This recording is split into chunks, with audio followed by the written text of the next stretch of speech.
اعلم رحمك الله أن التوحيد هو إفراد الله بالعبادة. Maintenant, est-ce que le Cheikh Al-Albani, quand le Cheikh a répondu ici, le Cheikh n'a pas vraiment fait un détail par rapport à la fatwa du Cheikh Al-Albani. Jade, est-ce qu'en réalité le Cheikh Al-Albani, il voit qu'il n'y a pas de hajr à notre époque là? C'est vrai qu'on peut écouter les propos du Cheikh où on peut comprendre ça. Jade, où il dit que il voit qu'il ne faut pas faire le hajr à notre époque. Il voit que parce que dans une fatwa, ceux qui disent que le Cheikh Al-Albani dit qu'à notre époque là on ne fait plus le hajr, dans le même audio là, ou bien la même cassette là, la même cassette sur laquelle il se base pour dire que le Cheikh Al-Albani dit qu'à notre époque là on ne fait pas le hajr, le Cheikh Al-Albani dans la même cassette là il dit quoi? Il dit que il faut d'abord conseiller la personne. Jade, conseiller la personne et être avec la personne un temps. Il dit فَإِذَا يُؤِسَ مِنْهُ أَوَّلًا. Il dit si maintenant on désespère, Jade, ou bien on craint que sa maladie, n'est-ce pas, se transporte, ou bien sa maladie soit qui contamine cela à Zayd ou bien à Bakr. Deuxièmement, il y a ce moment-là, on fait quoi? On doit se séparer de lui. Jade, il dit si on a, n'est-ce pas, vu que le fait de se séparer de lui, c'est le remède, c'est, comment on appelle ça? Le médicament. Jade. Donc dans le même audio là, le Cheikh Al-Albani dit, il faut conseiller, il faut passer un temps avec la personne. Il dit, maintenant si on désespère, donc on a vu que vraiment, c'est plus la peine. Jade. Et on voit qu'il peut contaminer les autres. Il y a ce moment-là, on s'écarte de lui. Jade. Maintenant, dans la même cassette, le Cheikh Al-Albani il dit, mais il ne voit pas qu'il faut utiliser le ilaj, n'est-ce pas, à notre époque là. Pourquoi en fait? Le Cheikh Al-Albani, quand on regroupe ses propos, parce qu'il a beaucoup de paroles où il parle du hajj, on se rend compte que le Cheikh, il voyait en fait que les gens aujourd'hui n'appliquent pas bien le boycott. Ils n'appliquent pas bien le boycott comme il se doit, selon les critères de la législation. C'est pourquoi, dans l'audio là, il explique que il y a des gens, pour un rien, pour une petite chose, ils vont boycotter. Et il dit en fait qu'on n'arrive pas à patienter sur les gens. Donc le Cheikh Al-Albani en fait, il voyait que le boycott, les gens en fait n'appliquent pas ça comme il faut. Ils font quoi? Ils appliquent ça mal, ils exagèrent. Même si parfois ça peut être une divergence dans une question qui est liée quoi? Liée à une pensée, par exemple, quelqu'un a eu une pensée, il a eu un avis, Jade, et il n'a pas été précédé, par exemple, dans ça, par des gens de science. Le Cheikh Al-Albani voyait que les gens se précipitaient. Et aussi, dans certaines paroles, il voyait que les gens de l'innovation sont nombreux. Parce qu'à un moment donné, il dit même que aujourd'hui, la majorité des gens sont dans l'égarement. Si on dit aujourd'hui à quelqu'un que ne prie pas derrière tel innovateur, il dit là on est en train de lui dire de s'isoler, de rester seul. Donc quand on regroupe toutes les paroles du Cheikh, on voit les raisons. Quelles sont les raisons que le Cheikh a citées? Mais est-ce que le Cheikh Al-Albani, il voyait que même si tu peux être influencé par les gens de l'innovation, il faut rester avec eux. Même si les gens de l'innovation te mettent des shubhat, tu dois rester avec eux, tu t'égares parce que non, on ne peut pas faire le boycott parce que voilà, les gens pratiquement le boycott, ou bien aujourd'hui les gens de la sunna sont peu, les gens de l'innovation sont plus nombreux. Non. Le Cheikh Al-Albani lui-même, ce qui montre que le Cheikh Al-Albani lui-même ne voyait pas que le boycott est prohibé, ou bien qu'on ne doit pas boycotter de manière absolue, c'est que le Cheikh Al-Albani lui-même a boycotté quelqu'un. Il a boycotté un cheikh qu'on appelle Nasib Al-Rifa'i. Et le Cheikh Al-Albani considérait ce cheikh-là comme un salafi. Donc là, il a boycotté quelqu'un qu'il considérait comme étant quoi? Salafi. Donc ce n'est même pas un innovateur.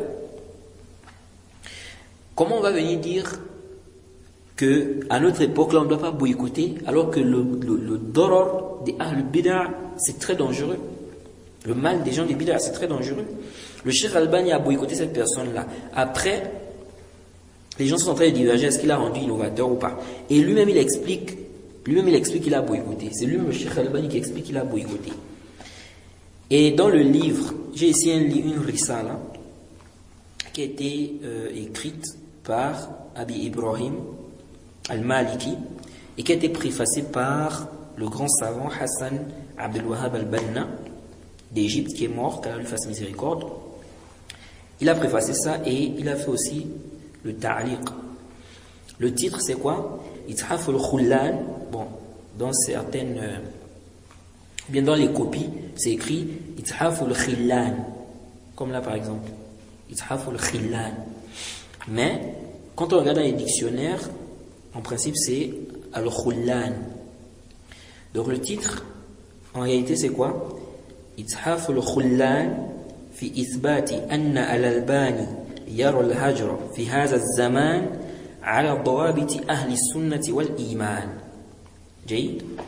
Dans ce livre-là, l'auteur a regroupé les propos du Cheikh Al-Albani concernant le hajr. Et il a fait un bon regroupement.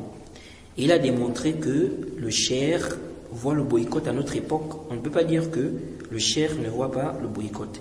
Et parmi les arguments qu'il a cités justement, le fait que le Cheikh Al-Albani a boycotté, n'est-ce pas, Al-Rifa'i, à cause d'une mas'ala.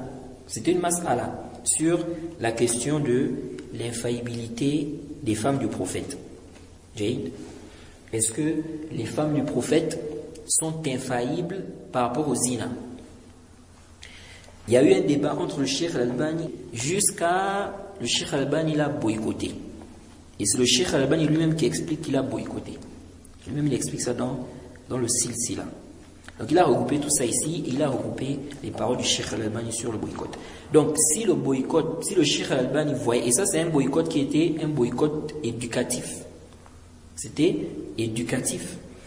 Donc si, n'est-ce pas, le Cheikh Al-Albani voyait que le boycott, on n'a pas le droit à notre époque, la mutlaqan, comment lui-même il va boycotter quelqu'un en plus qu'il considère comme salafi?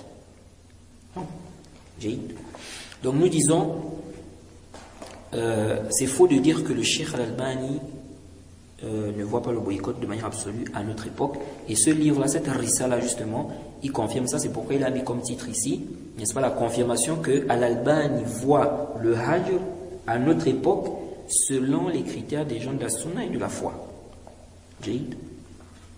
Donc il y en a aussi parfois, ils n'ont pas, parfois ils prennent comme ça des propos du cheikh, ils ne comprennent pas pourquoi il dit ça. Parce que quand tu as compris la illa, c'est comme on a parlé ici de la question du boycott. Parce que l'étudiant en sciences, il doit comprendre des masaï. Il ne suffit pas seulement de prendre une parole comme ça, tu balances.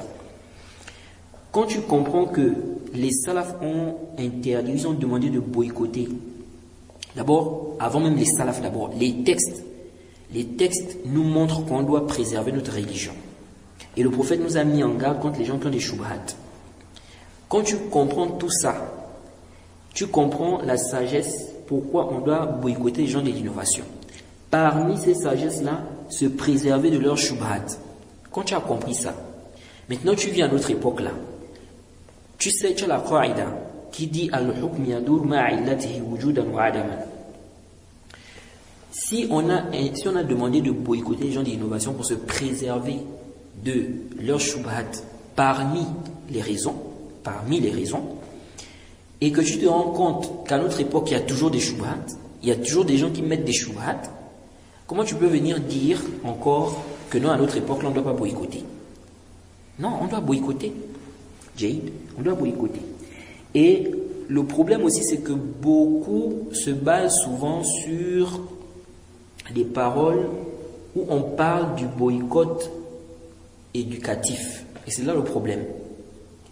Non, il faut regarder la maslaha. Est-ce que celui à qui tu fais le boycott, celui que tu boycottes là, est-ce qu'il va tirer profit? Mais ça, c'est quel boycott? Ça, c'est pour l'éduquer. Ça, c'est pour éduquer. Mais le boycott pour me préserver, c'est où? Parce que même le Cheikh al-Islam, il y en a qui prennent des paroles du Cheikh al-Islam.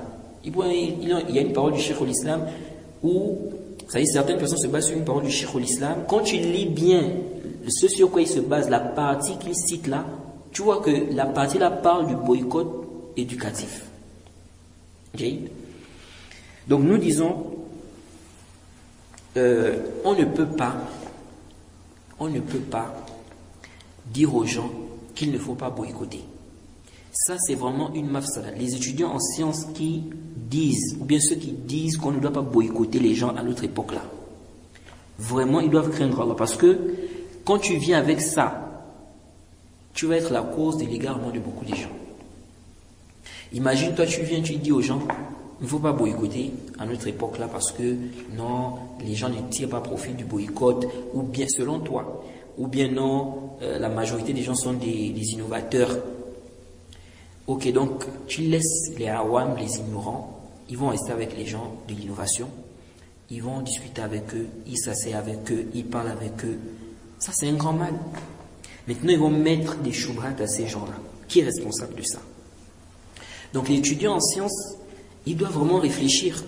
Il ne suffit pas de prendre une parole, tu vas prendre une fatwa, tu ne rentres pas dans tous les détails, tu ne parles pas, n'est-ce pas?